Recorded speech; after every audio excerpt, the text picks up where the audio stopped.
Hello, welcome back to my channel. Today I come to discuss this topic metabolism and digestion. There are many metabolic processes in the human body, but the one chosen to discuss today is mainly about digestion. How do we digest the food that we eat? The digestive pathway that it passes through from our mouth to when we discard the waste products. We need to understand every step of the way, and that is what we come to discuss today.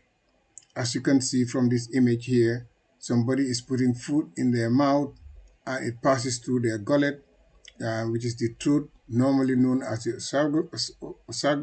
esophagus in biology. And then down the esophagus, it goes to the stomach, and then to the small intestines, and then maybe to the after that to the large intestine, which is the colon, and then excreted out. The process under which this works is among the things that we're going to discuss today. All right, but before we move, we have to talk about the father of metabolism, the one who first thought of how the body works. This gentleman you're seeing here, Santori, was an Italian professor who was teaching at the University of Padua in Italy. In 1561, and he was born in 1561 and passed away in 1639. He was a physiologist, and a physiologist is the one who studied the living organisms, how they function, including humans and animals. A physiologist can also study the levels to the cell, it can study the organs, it can study the system or the whole body itself. Physiologists study also how these systems work when the organism is in a healthy situation or when the organism is sick. Why is the organism sick? What happens to the body? And how do they get sick? It also helps in medicine to understand the sciences because it helps to understand disease and how to treat it. For example, research in physiology can help us understand abnormal human beings' function, which can lead to new methods of treating these diseases. So this was his profession. And one of the things that he was thinking about was, he said to himself, now every day I take breakfast, I take lunch, and I eat dinner. The amount of food that I eat a day is obviously more than 1 kilo. Now, if I do that for 30 days in the month, it means that I have eaten at least 30 kilos worth of food. I've put in my body at least 30 kilos worth of food. That is approximately half of my body weight. But when I sit down on a scale to weigh myself, I'm still at the same weight. Or I can even say weight less, a little bit less. So where is all that food going? How is the body dealing with this food? This is what he was thinking about. And he decided to study these and to understand how the body works. That is why he was crowned as the father of metabolism. Now, the first things that he did was to build a scale for himself. This is a scale. I'm not trying to insult your intelligence, that you all know what a scale is, but I'm talking to a level of people that might not know what I mean by a scale. So that is why I illustrated here as a balance scale. But this is the scale that he built for himself. A scale that can carry him. He can sit down in the scale and he can put all the food that he needs to eat in the whole day, the drinks, the wine, and everything that he needs to consume in the day on a table. The scale is balanced on this side. You can see the hook here that is hanging, which is holding him sitting down with his table. And on the other side of the scale, you can see that there is a weight hanging there. So this keeps him balanced. So he sat there for the whole day. He eat all his food, he drink all his wine, and he assumed that by taking the food off the table and drinking the wine and putting it into his body, The food hasn't gone out of the scale, it's still yet going into his body. So he assumes that at the end of the day, the scale will still balance because the food hasn't gone anywhere but into his body and he is sitting on the scale. But to his surprise, he saw that he was getting less and less heavy. So then he said, where is all this food going? What is happening to my body? How is the body dealing with this food? And that is where the study of metabolism started.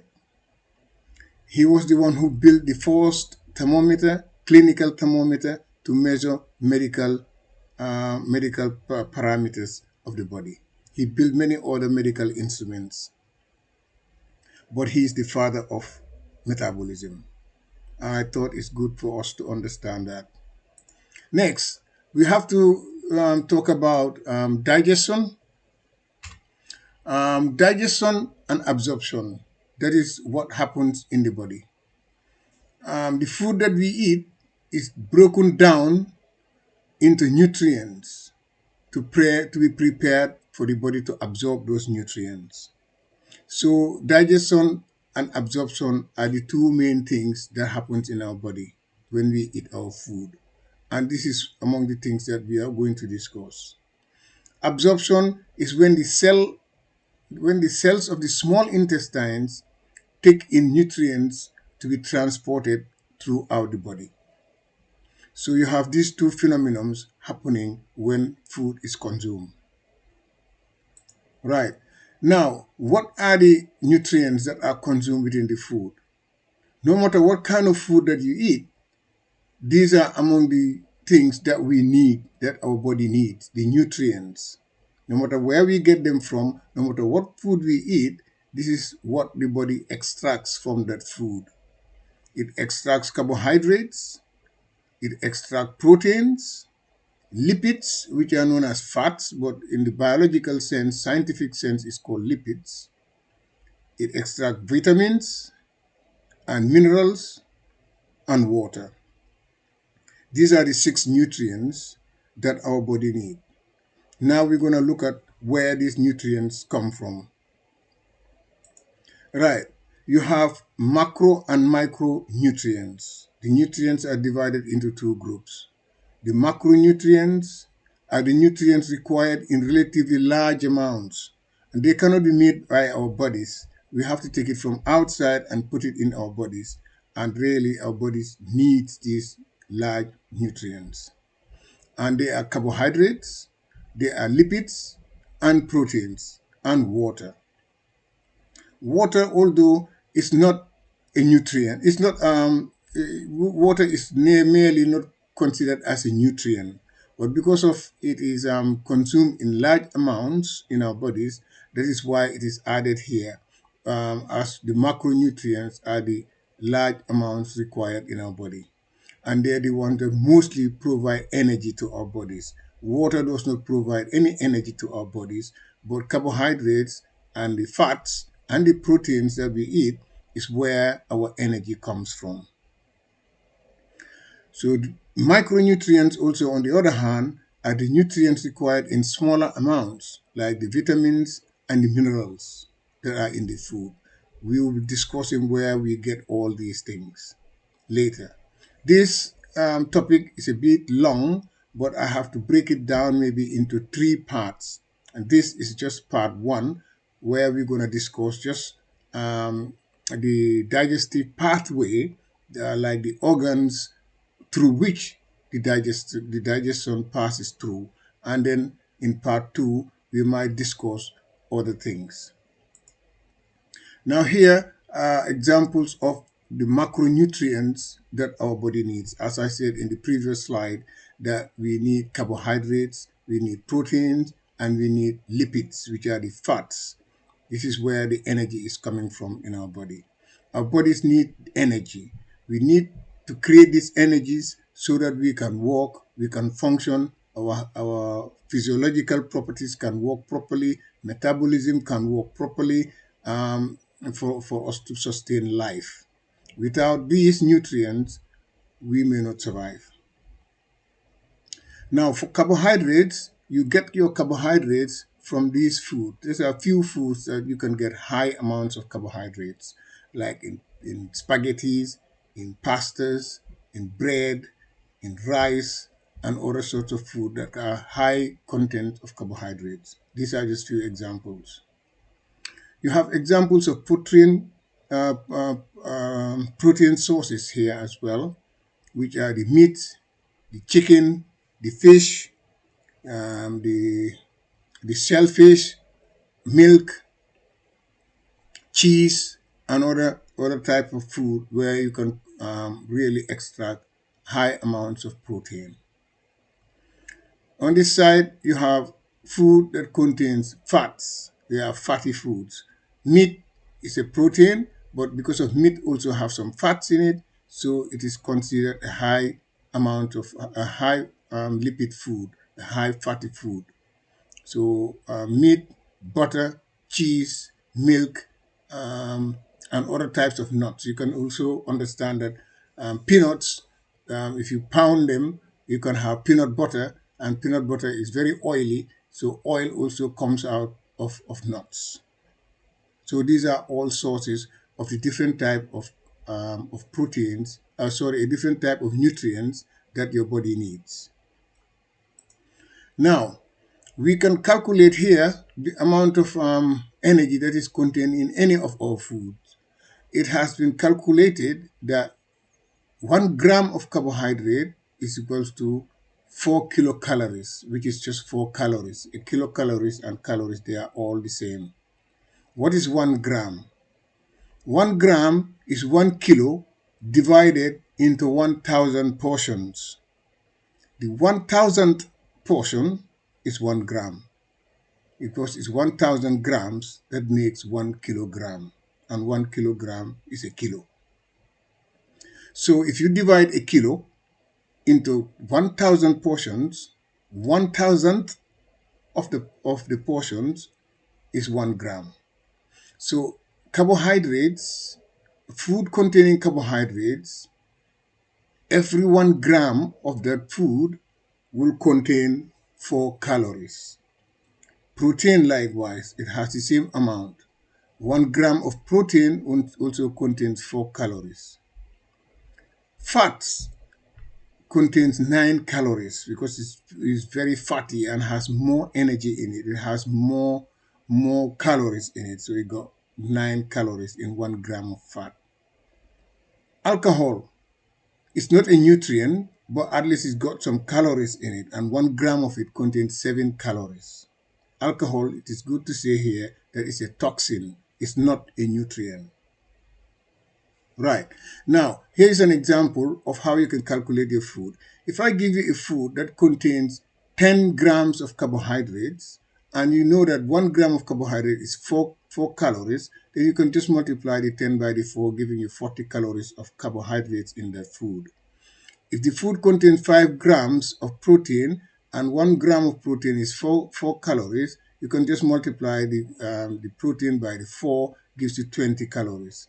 If the food contains 2 grams of fat and 1 gram of fat is 9 calories, is 2 times 9 is 18 calories. If you total them together, that dish is containing 78 calories in terms of energy. That is how you calculate the food that you require. Okay, so now we go to the digestive process. It starts from the mouth and goes down. We are going to follow. It's going downwards. Go down the esophagus, go down the stomach, the small intestine, and the large intestine, which is the colon where the waste is passed through. Now you can see that I've put a key here. The digestive organs are colored black.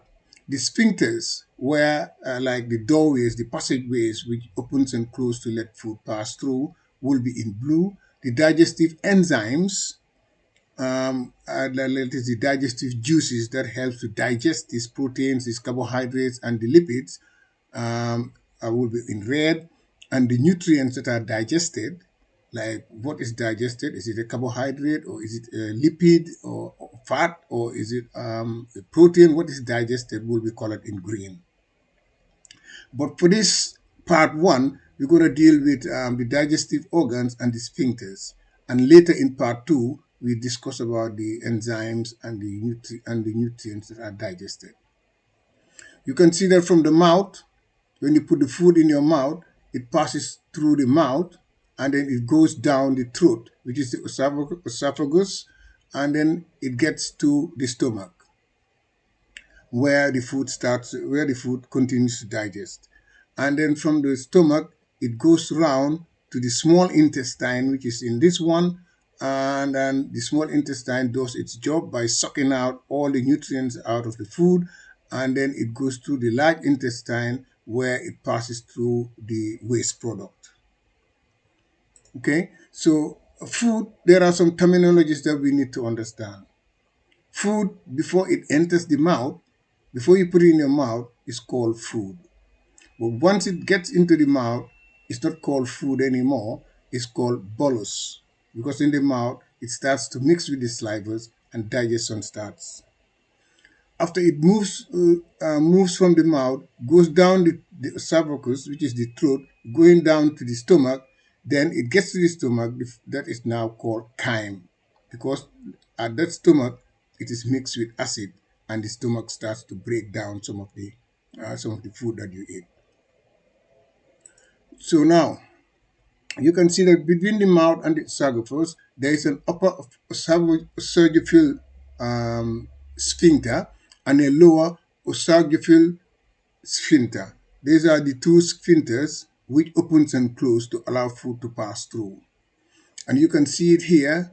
The esophageal sphincter of the um, of the upper esophageal sphincter is here by the throat there. When the food passes down the sphincter closes and allows the food to go through. It will not let it go back to the mouth. So the food now has to travel downwards towards the stomach.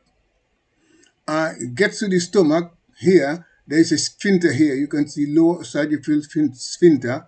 It opens and closes. When the food comes through, it opens and the food drops into the stomach. This is the stomach. We think that this is our stomach. This is not the stomach. This is where the intestines are. The stomach is just below the chest there. And that is where the food will drop. So you have these two openings and closings that allows the food to pass through from the mouth to the esophagus, and then one here that opens and closes to allow the food to pass through to the stomach. Now this is a peristalsis video showing you the muscle contractions that pushes the food down through your stomach. Peristalsis also happens inside the intestines, where food is pushed through the intestines, where nutrients are extracted from the food whilst it goes through the intestines. You have the small intestines and the large intestines. The small intestines are up to about 7 to 8 meters long, but they are folded together in the stomach so that it has a large surface area where as the food passes through it, it continues to absorb the nutrients from it. And this is what you are looking at right now. Now, then you have the food drops into the stomach after it passes through the esophagus, and then this is where the digestion continues. The stomach is full of hydrochloric acid, and this acid will help to digest the stomach. Hydrochloric is a very potent acid, but because the wall of the stomach is full of linings, like mucous linings, which are very thick, it prevents or protects the stomach from the acid. But then the juices are very potent in acid, and they start to attack the food and start to break it down. Now, what I'm showing you here is an acid reflux. For example, if the juices are refluxing back into the throat, you see, it refluxes back. After the food drops in, it goes back into the sphincter will open up. It should not open, but when it opens and the food passes back through, you're looking at heartburn. This is where you have heartburn. because the acids that are mixed with the liquid are coming back, and the throat doesn't have any linings to protect it from the acid. So therefore you feel that acid burn, which is the heartburn. Is normally called acid reflux. This is what happens. Now, here you can have the next thing you have after the stomach is it goes down from the stomach, it goes down to the small intestine, where also you have the pyloric sphincter that opens to allow the food that has been, which is the chyme now, it's not called food anymore, it's called chyme because it has been mixed with acid to go through the sphincter, and that takes it down to the small intestines. The small intestines are the one marked in yellow here. So this sphincter is at the end, the connection between this and the small intestine that opens and allow the food to go through. So here you can see that we haven't touched anything in the digestive enzymes or nothing in the nutrients that are digested. We are still yet concentrated on the digestive organs and the sphincters. So when it gets to this one, then what happened next is there is a valve there as well called the ileocecal valve. That ileocecal valve doesn't allow food to go back from the large intestine to the small intestine. It has already been digested from the small intestine, and the waste products are moved on to the large intestine, where water continues to be absorbed from what is left on the food, and then leaving the unwanted waste to come through. Okay, now here you can see that is the unwanted waste. This is the large intestine, and the waste is been traveling down to be excreted out, and that is what you are seeing here. Now, the at this point when it gets here, it fills up. There are two sphincters here. One opens up, which you do not have any control of.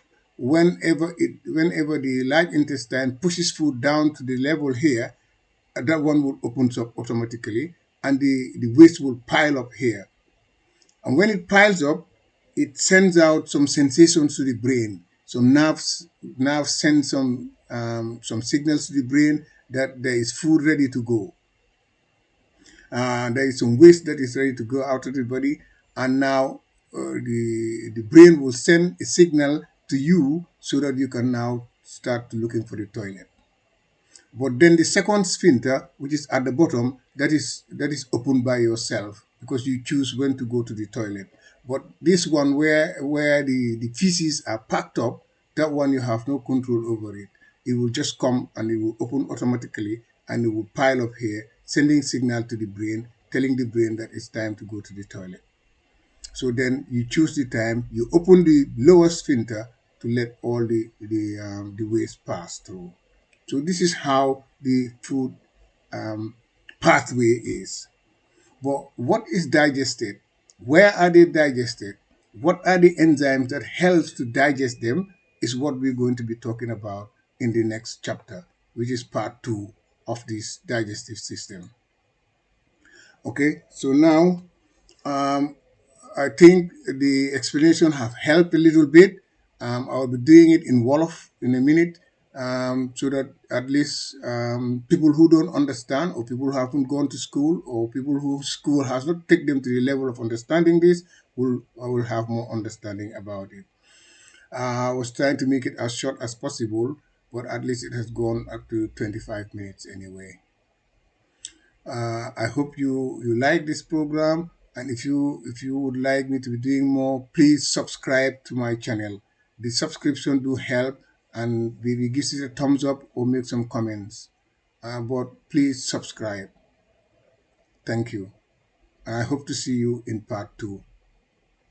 Thank you.